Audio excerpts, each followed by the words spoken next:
Variationen 2 zum Mittanzen. Wir beginnen Teil 1 mit gekreuzten Seitschritten.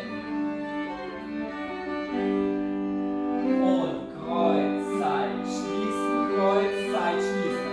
Vor, zurück, jetzt um die eine Achse drehen und rechts, links, Drehung, abschließen. Und wieder von vorne, Seit, nach vor und zurück und um die eine Achse kreuzen und Vierteldrehung in die neue Ausgangsposition. Seit, vor, zurück, um die eine Achse.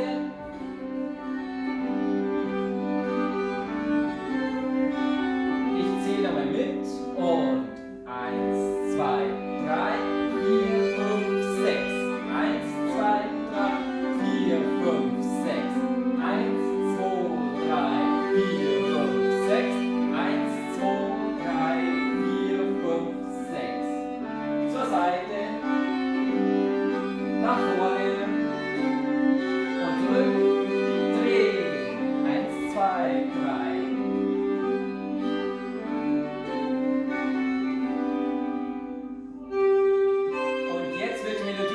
Schneller und wir nehmen Variante 2 zum Schluss mit.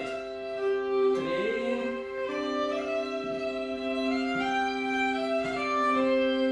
Und Seit, nach vor und zurück und drehen. Achtung, Dreivierteldrehung nach rechts.